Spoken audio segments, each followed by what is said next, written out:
नमस्कार साथियों, मैं प्रमोद उपाध्याय बाल विद्या मंदिर सीनियर सेकेंडरी स्कूल कत्यूपुरा नागौर के ई लर्निंग पोर्टल पर आपका हार्दिक स्वागत करता हूं। आज की वीडियो में हम लेते हैं कक्षा 10 विषय हिंदी अध्याय 6 जयशंकर प्रसाद। जयशंकर प्रसाद का जन्म हुआ था 1889 में काशी नगर के अंदर और इनकी मृत्यु हुई थी 15 नवंबर 1937 को। यहाँ पर जयशंकर प्रसाद का पद्यांश लिखा हुआ है जो प्रकृति के बारे में है। तो इसको पढ़ने से पहले अपन थोड़ा जयशंकर प्रसाद के जीवन पर प्रकाश डालते हैं। जयशंकर प्रसाद का जो जीवन था, उनका जन्म काशी नगर में हुआ था और उनके पिताजी का नाम बाबू देवी प्रसाद था। उन्होंने जो शिक्षा कि वो सबसे पहले तो घर पर ही उन्होंने शिक्षा प्राप्त कर ली थी। उसके बाद में वह क्वींस कॉलेज के अंदर अध्ययनरत रहे और फिर स्वयं अध्ययन करके और उन्होंने कई भाषाओं का ज्ञान प्राप्त किया। हिंदी, फारसी, उर्दू, संस्कृत, अंग्रेजी सभी भाषाओं का इन्होंने स्वयं अध्ययन करके उनका ज्ञान प्राप्त किया। बचपन से ये बहुत ही साहित्य प्रेमी थे और साहित्य लिखने की बड़ी रुचि थी इनको और इन्होंने कई निबंध, नाटक, उपन्यास, कहानी लिखे हैं। स्कंदगुप्त, चंद्रगुप्त और कंकाल, निरूपण और कई ऐसी आंसू, ये जो काव्य रचना है जैसे आंसू, झरना, लहरें, ये इन्होंने लिखे हैं। तो यहाँ पर जो इस पाठ के अंदर इन्होंने जो पद्यांश लिखे हैं, इसमें हे प्रभु पाठ का नाम है। तो प्रभु को यानी ईश्वर को वो प्रकृति के दृश्यों में इन पद्यांशों के अंदर देख रहे हैं। इन पद्यांशों में यही बताया गया है कि प्रकृति का जितना भी जो दृश्य है वो सब ईश्वर की देन है। तो आइए जानते हैं हम सबसे पहला पद्यांश। विमल इंदु की विशाल किरणें प्रकाश तेरा बता रही है, अनादि तेरी अनंत माया जगत को लीला दिखा रही है। तो सबसे पहले तो इसका प्रसंग लिखते हैं। तो किस प्रकार लिखा जाता है? प्रसंग लिखेंगे तो इसमें ये लिखेंगे कि प्रस्तुत पद्यांश जो है जयशंकर प्रसाद द्वारा रचित हे प्रभु से लिया गया है और इसमें जो कवि हैं वो प्रकृति के दृश्यों में ईश्वर के दर्शन कर रहे हैं। तो आइए जानते हैं व्याख्या। विमल इंदु की विशाल किरणें, विमल या मतलब होता है स्वच्छ, निर्मल, इंदु यानी चंद्रमा। तो चंद्रमा की चटकती विशाल किरणें बता रहे हैं जयशंकर प्रसाद जी कि चंद्रमा की जो विशाल किरणें हैं, चटकती किरणें हैं, स्वच्छ निर्मल जो किरणें हैं, ये ईश्वर की ही देन है, ईश्वर के ही प्रकाश का प्रतीक है, ये बता रहे हैं जयशंकर प्रसाद जी। प्रकाश तेरा बता रही है यानी जो पूरे प्रकृति के अंदर जो प्रकाश हो रहा है तो वो चंद्रमा की जो चटकती स्वच्छ निर्मल जो किरणें हैं उसी से प्रकृति के अंदर प्रकाश प्रतीत हो रहा है, ये बता रहे हैं ईश्वर की देन है ये। अनादि तेरी अनंत माया, अनादि यानी जिसका कोई मतलब आरंभ ना हुआ हो, अनंत माया जिसका कोई अंत ना हुआ हो, तो जगत को लीला दिखा रही है यानी पूरे संसार को इस प्रकार की ये लीला जो प्रकृति के अंदर दिख रही है वो ईश्वर की देन है।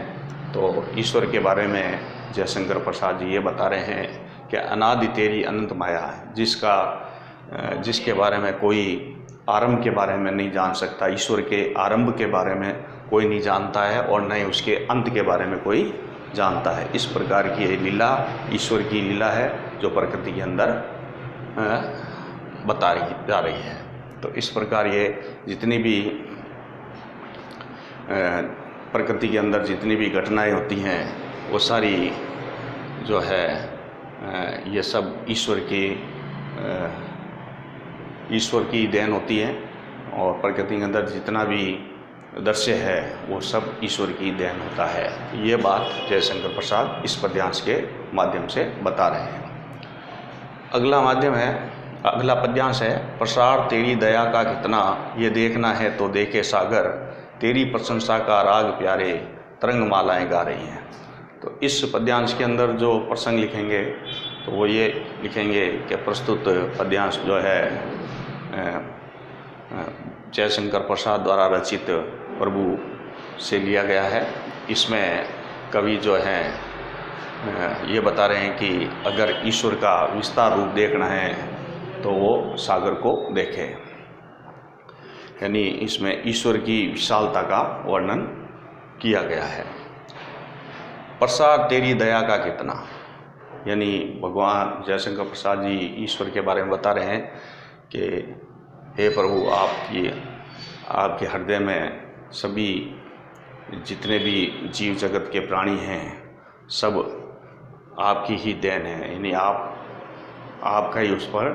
आपकी उस पर दया होती है, यानी जितने भी जीव जगत प्राणी होते हैं उन पर दया करने वाले आप ही हैं। यानी प्रसाद इतना विस्तार रूप है आपका कि आप सभी जीव जगत के दयावान हो।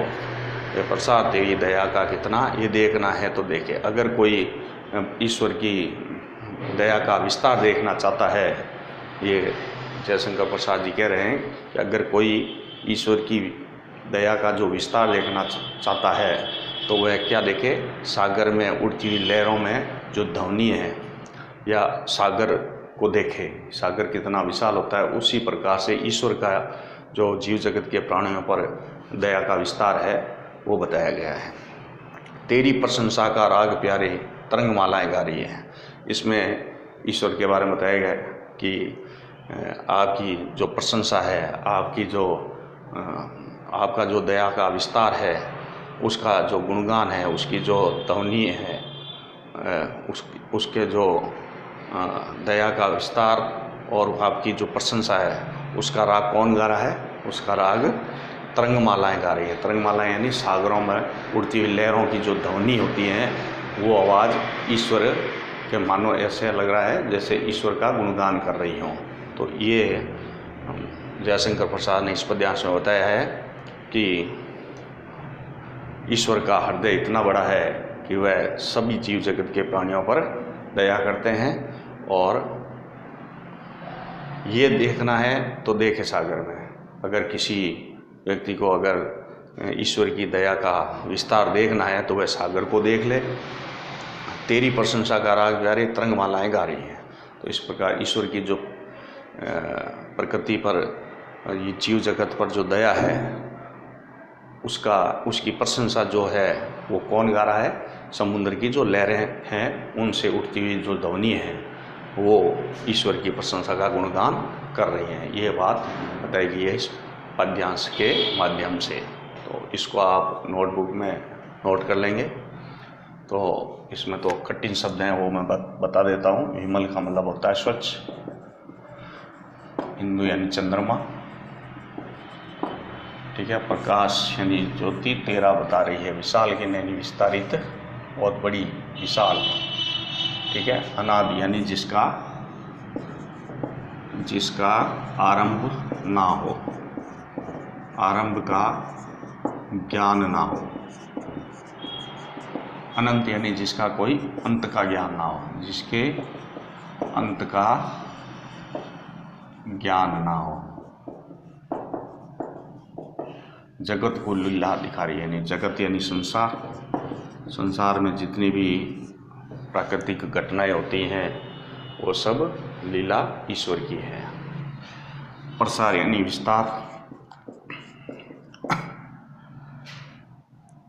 तेरी प्रशंसा का राग यानी ध्वनि, मधुर राग यानी किसी की प्रशंसा के लिए आवाज़।